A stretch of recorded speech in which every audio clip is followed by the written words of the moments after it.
They call it prime real estate now. They see acres of potential, blueprints for conformity, a fresh start built on the bones of what came before. But for nearly a century, for the men in my family, this was simply home. My great-grandfather sank the first post in 1922. He didn't build a house. He built a life, tethered to the rhythm of the soil. He taught my grandfather, who taught my father, who, in turn, passed the knowledge, the sweat, and the absolute necessity of the land to me. This cornfield, this magnificent, towering wall of life is more than a harvest. It's a testament to stubborn persistence. It is the color of tradition, the smell of honest labor, a quiet, defiant shout against the creeping gray of the modern world. We had resisted the developers for decades, alone, a wild island surrounded by a rising tide of asphalt and identical architecture. I was content, living by the sun and the seasons, maintaining the legacy that spanned 100 years. That was, until the new development reached its final, sprawling phase. They didn't just build homes. They built a Homeowners Association, and with it, they imported a particularly virulent strain of urban anxiety, codified and weaponized into a series of binding legal documents. They wanted perfection, the kind of sterile, unblemished order only achievable when you pave over anything that dares to grow wild. I was the last piece of the old world they couldn't control, and control, as I would soon learn, was the only currency the new world truly valued.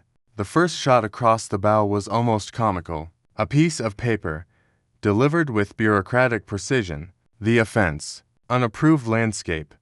The irony was thick enough to cut with a combine blade. My cornfield, a natural, historical boundary, providing food and clean air for everyone, was suddenly deemed a blight on the community's curb appeal. The letter was polite, almost aggressively so. But the threat beneath the veneer was clear: conform, or pay. And who was behind this sudden, fastidious attention to my property's aesthetics? None other than Karen, a woman who had, by all accounts, appointed herself the high priestess of perfection, the self-anointed guardian of property values that had, I might add, only risen because of the rustic charm the old farm provided. She saw the dust from my truck as a personal attack on her immaculate SUV. She viewed the height of my stalks not as a successful harvest, but as a deliberate attempt to ruin her meticulously staged patio view. Every morning, I could feel her eyes on me, watching from her window, a relentless sentry of the suburban dream. She wasn't seeking harmony, she was seeking dominance. Her world was defined by rules and plastic perfection, and my cornfield, vibrant, chaotic, and fiercely independent, was a living, breathing accusation of the shallowness of her existence. She couldn't abide the fact that I existed outside of her jurisdiction, outside of her perfectly numbered bylaws. She saw my field as a challenge to her authority, a defiance she simply could not tolerate. And the notes kept coming, each one more absurd than the last, building a paper trail of grievances that was slowly, meticulously, leading to something much darker than a simple fine. Politeness, it turns out, is a currency only valued by those who deal in good faith. Karen, the self-appointed queen of the quad, had no interest in good faith. She was interested only in capitulation. My initial attempts at appeasement, trimming the field's edges, adding a nice, new mailbox, were met not with thanks, but with increased surveillance. Her harassment escalated from polite letters to a full-blown espionage campaign. She turned her home into a bunker, her windows into watchtowers. She wasn't gardening, she was hunting. I was being monitored for dust. I was being cited for the noise of my farm equipment at 9 a.m. I even received a 3-page official warning about a potential vermin infestation simply because I saw a single field mouse dart into the stalks. The corn, my family's legacy, was now a geopolitical hotspot, and I, the farmer, was the hostile foreign power. The most galling moment was the fence. In a final attempt to silence her endless drone of complaints about the unkept border, I started putting up a low, neat wooden boundary. And what was my reward for this act of diplomacy? A motion-activated surveillance system, installed 10 feet onto her property, that screamed like a wounded banshee every time I hammered a nail or took a step in my own field. This wasn't about property values or aesthetics. This was about psychological warfare. Karen was meticulously constructing a narrative of my toxicity, and she was doing it with cameras, official letters, and the endless, suffocating weight of bureaucratic procedure. She wanted me to leave, to sell out, to disappear so she could plant petunias where my heritage corn had stood for 100 years. But a man who works the earth doesn't break easily. Every petty complaint, every high-pitched alarm, simply drove the stake deeper into the ground. I had dug in. This was no longer a difference of opinion. It was a savage, silent war for the right to exist. The climax of the petty war arrived in the form of a mandated hearing, a kangaroo court where the verdict was written before the gavel even fell. Karen, dressed in her finest armor of tailored linen, presented her case like a prosecutor in a capital crime. She had graphs. She had selectively edited photographs. She had quotes from architectural journals. She spoke of declining property values, safety hazards, and the moral imperative of homogeneity. Listening to her, you would think my heirloom corn was a plague sent to destroy the American way of life. When it was my turn, I didn't have graphs. I had a simple, honest truth. I spoke about heritage, about farming, about the legal boundaries of my own land, and the sheer audacity of dictating what another man can grow. It was a language they couldn't translate. They were the arbiters of an artificially controlled environment, and I was simply dirt and defiance. The board delivered their verdict: eliminate the corn, or face escalating fines that would bankrupt me. I looked at Karen, whose mouth was curved in a thin, triumphant smile, and I made my decision. I refused. I told them, simply and clearly, that I would not destroy my family's legacy for the sake of their misguided, plastic perfection.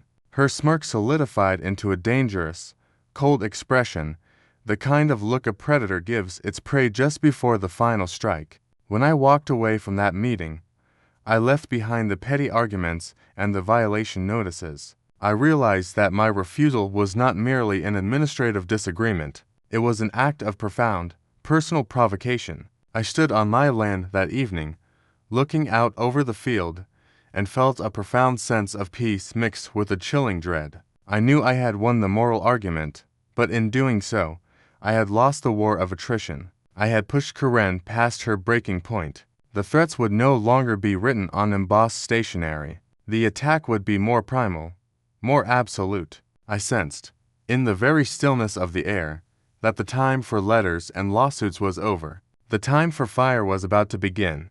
Vengeance, I've always believed, is an indulgence of the weak.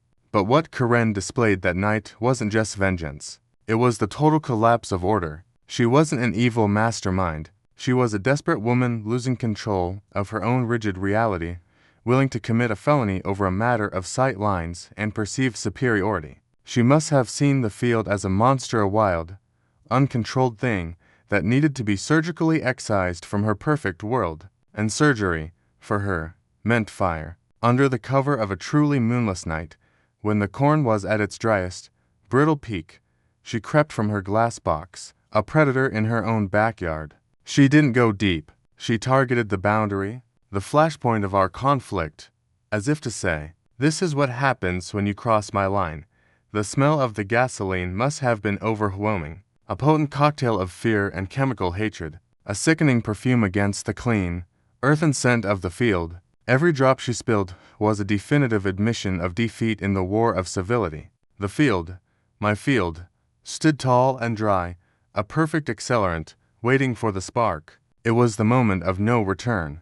In her mind, she was solving a problem, but in reality, she was setting the fuse on a bomb that would not only destroy my property, but utterly obliterate her own meticulously constructed life. Her fear was palpable, but it was eclipsed by a fanatical, terrifying resolve. She lit the match not as an arsonist, but as a terrified queen destroying the monument to her own impotence.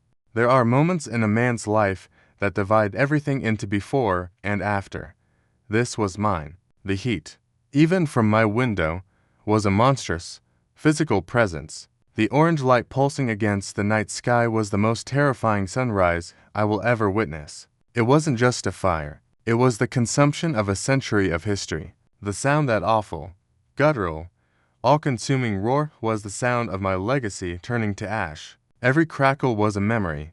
Every plume of smoke was the erasure of my family's past. When I ran outside, the sheer scale of the inferno hit me like a physical blow. The flames leapt 50 feet into the air, hungry and relentless, painting the quiet, sterile neighborhood in a hideous, demonic glow. In that moment of absolute, paralyzing devastation, the shock gave way to an icy clarity. This was not fate. This was not an accident. This was the final, vicious act of a desperate tyrant. Karen, it could only be her. The sheer proximity to her house, the history of her threats, the ferocity of the blaze. It all converged on a single, sickening truth. As I stood there, watching my life burn, dialing the number for the only help left the fire department, a new emotion took hold, cold and hard, resolve. The corn was gone, reduced to a smoldering scar on the earth. But the person responsible, the one who wielded the match, was about to discover the one thing she never accounted for: that fire, once started, doesn't respect property lines, and sometimes the ashes leave behind the most damning evidence of all. Morning came, but it brought no clarity, only the brutal, inescapable reality of the night before. My cornfield, once a towering symbol of life, was now a desolate, blackened scar, an open wound on the landscape. The smell, a heavy, oily mix of burnt sugar, damp ash, and chemicals, clung to everything, an acrid memory that would never fade. But with the flames subdued, the quiet work of reckoning began. This wasn't just a cleanup, it was an archaeological excavation of malice. The fire investigator, a seasoned man with eyes that had seen too much, moved with methodical, chilling efficiency. They weren't looking for accidents, they were looking for intent. Their primary focus was the burn pattern, which is the language fire speaks, and the pattern was screaming. The fire had started along the boundary line, the very boundary Karen had obsessed over, and the intensity of the initial ignition suggested the deliberate use of an accelerant. Every sift of ash, every tiny yellow marker placed on the ground, was a step closer to the truth, a tightening of the net around the person who thought they could erase my life under the cover of darkness. They collected samples of the soil, sealed them in evidence bags, and measured the distance from the ignition point to the nearest structure, Karen's house. I stood on the periphery, watching this meticulous process, feeling numb yet hyper-aware. I saw the investigator look from the scorched earth to the perfectly preserved patio furniture on Karen's deck, and back again. The contrast was too stark, the irony too cruel to ignore. In their silence and their serious movements, I realized that the investigators had already seen hundreds of cases like this. They knew the script. They knew that behind every catastrophe, there is usually just a single, angry, and deeply insecure individual who let their petty grievances consume them. And that individual was living just 200 feet away, behind a wall of glass and perfectly trimmed shrubbery, convinced they had gotten away with it. The fire was out, but the hunt had begun. While the officers were documenting my loss, the psychological fallout was already beginning for Karen. The terror of the night, the sheer scale of the destruction she had authored, must have crashed down on her with the light of day. She had planned a petty act of vandalism. She had executed an act of felony arson. She tried to cling to her routine, the meticulous cleanliness, the perfect outfit, her fortress of superficiality. But those rituals offered no refuge now. The entire neighborhood was now a stage of suspicion, and she was the star criminal. Every siren, every flashing light, every slow-moving police car became a direct accusation. She could no longer look out her window and simply see her perfect lawn. She saw the black stain of my field, a constant, smoldering reminder of her crime. The subtle shift in her neighbor's eyes must have been unbearable. The woman who once commanded respect through fear and bylaws was now the object of hushed, terrified whispers. When she saw the police talking to Mrs. Peterson down the street, the blood must have run cold in her veins. She realized her control was gone. Her biggest mistake wasn't just lighting the fire, it was assuming the consequences would be contained to my property. She thought the fire department would put it out, and the problem would be solved. Instead, She had summoned the apparatus of the law directly to her doorstep. She was trapped in her beautiful house, living under the intense, unwelcome scrutiny she had once delighted in inflicting on me. Her anxiety was a tangible thing, a nervous energy that bounced off the imported artwork and the pristine marble floors. She cleaned, she paced, she watched, a prisoner of her own paranoia, waiting for the inevitable moment when the official presence outside would stop being a distant threat and become a personal knock. The human mind is a master of compartmentalization, capable of rationalizing the most destructive acts. For the hours following the fire, Karen had likely lived in a state of brutal denial, clinging to the belief that the field's destruction was a messy, but ultimately contained, solution. But the problem with fire is that it leaves behind irrefutable evidence, and the problem with the law is that it is patient, meticulous, and unforgiving. Every tick of that expensive clock, every passing minute, only brought the inevitable consequences closer. She was haunted by the phantom scent of smoke that clung to her clothes, her hair, even her breath. That soot smudge on her pristine countertop, a fleck of evidence smaller than a grain of rice, became a terrifying, undeniable testament to her crime, a microscopic scar that no amount of frantic cleaning could erase from her psyche. She looked at her perfect life, the imported marble, the designer furniture, the carefully cultivated image, and saw it not as a sanctuary, but as a scaffold. Her greatest fear was exposure, the shattering of the flawless facade she had spent a lifetime constructing, and now, that fear was a physical thing, wrapping its cold fingers around her throat. She could hear the faint, distant sounds of the neighborhood, a barking dog, a car starting, but the loudest sound was the thunderous beat of her own panicked heart, a drumroll counting down to her undoing. She was waiting for the curtain to fall. She was waiting for the show to end. She was waiting for the sound that would shatter the last fragments of her manufactured piece, the knock. And then it came, the sound that every guilty soul in history has dreaded. It wasn't the tentative tap of a salesman, or the polite chime of a neighbor. It was a firm, uncompromising demand for accountability. The authority had arrived. That sound, 3 sharp, heavy blows against the mahogany, was the sound of her facade fracturing, the sound of her carefully built world coming down around her ears. In that instant, every justification, every petty grievance, every shred of her supposed superiority dissolved into pure, raw panic. She saw not the polite local police, but the agents of her total ruin. She had imagined the firefighters would simply clean up my mess, but she had failed to grasp the simple truth that arson is a crime against all of us, a stain on the community she claimed to champion. And the law, once summoned, follows the evidence, not the social standing of the criminal. The investigator, the man whose hands had sifted the ash of my cornfield, stood there with the undeniable truth already bagged and tagged. Karen was trapped between the door she desperately didn't want to open, and the truth that was now demanding to be let in. The waiting was over. The game was finished. She walked slowly, a ghost in her own house, towards the door, her trembling hand reaching for the cold brass handle. When she pulled it open, her pale face confronting the solemn, unblinking eyes of the law, the mask finally fell away. There was no defiance, no arrogance, no Karen left. Only a terrified woman, facing the consequences of her fiery madness. The fire was extinguished, but the true combustion, the absolute, humiliating implosion of her life had just begun.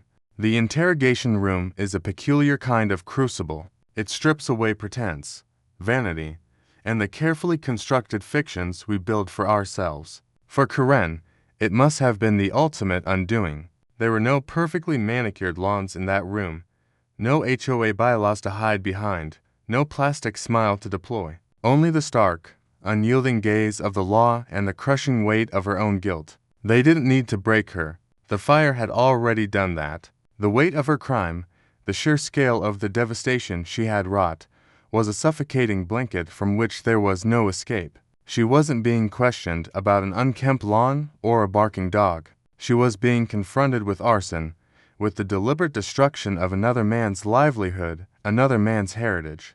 And in that sterile, unforgiving space, the truth, like smoke, eventually found its way out. Her confession wasn't born of coercion, but of the sheer, unbearable pressure of reality. The flashbacks that tormented her, the vivid, terrifying replay of her own destructive act, must have been overwhelming. She saw not a problem solved, but a monstrous inferno, a crime against the very land itself. And in the face of that stark, undeniable truth, the perfect facade of HOA Karen finally, irrevocably, shattered. What remained was a woman utterly broken, stripped bare of her self-importance, staring into the abyss of consequences. There was no triumph in hearing of her confession for me, only a profound, weary sadness. No apology, no admission, no punishment could ever replace what she had taken. The cornfield was gone, a century of labor reduced to ash, and in its place, a void that would ache for a lifetime. Justice was served, but the wound remained, deep and unforgiving.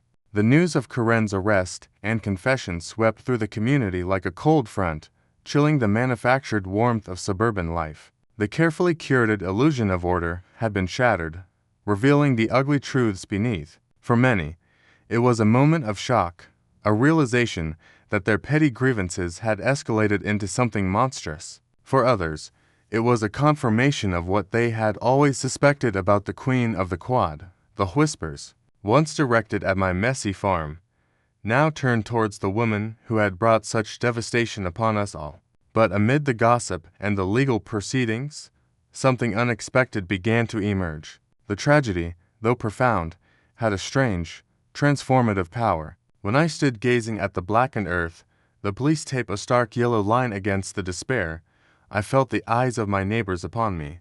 But this time, it was different. There was no judgment, no disapproval, only a profound, quiet empathy. Mrs. Henderson, who had once complained about my dog, approached me with a freshly baked pie, her eyes filled with genuine tears. Mr. Davies, an HOA board member who had delivered Karen's ultimatum, offered to help with the cleanup, his voice thick with regret. The fire had burned away the corn, but it had also burned away the trivialities, the petty divisions, and the illusions that had plagued our community. It forced them to see not just a farmer, but a man who had lost his livelihood, his history, to the very intolerance they had, however subtly, fostered. There was no immediate triumph for me, just a deep, bone-weary exhaustion and the daunting task of rebuilding from absolute zero. But in the ashes of that destruction, a flicker of something new began to stir, a fragile, tentative sense of genuine community, born not of strict bylaws, but of shared sorrow and a newfound, profound understanding of what truly matters. The legal reckoning was Karen's burden to bear. The emotional and physical rebuilding, however, was mine, and the road, I knew, would be long and arduous. But for the first time in a long time, I didn't feel entirely alone. Tragedy has a curious way of stripping away the superficial and revealing the fundamental decency that often lies dormant within people. Karen's act of malice, intended to isolate and destroy, ironically became the catalyst that united this fractured community. The days that followed her arrest were filled not with silence or shame, but with the sound of shovels, rakes, and countless willing hands. Neighbors who had once only exchanged frosty glances across their property lines were now standing shoulder to shoulder on the blackened earth, working as one. They weren't just clearing debris. They were clearing the air, burying the hatchets of petty discord in the fertile ground of shared labor. The help was overwhelming, humbling, and utterly unexpected. These were the same people who had, perhaps unwittingly, fueled the HOA's rigid tyranny. But now, they were here, offering true, tangible repentance. Mrs. Henderson didn't just bring a pie. She organized the tool rotation.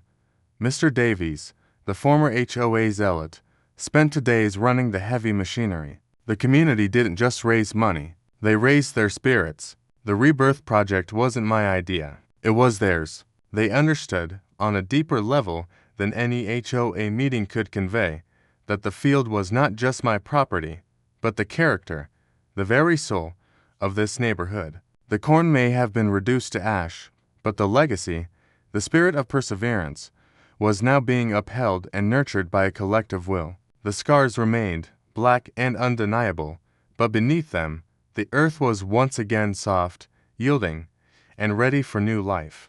And as I looked out at the line of my neighbors, sweat on their brows, their hands dirty with my soil, I realized that Karen, in her desperation to build walls, had accidentally burned them all down, forcing us to stand together on common ground.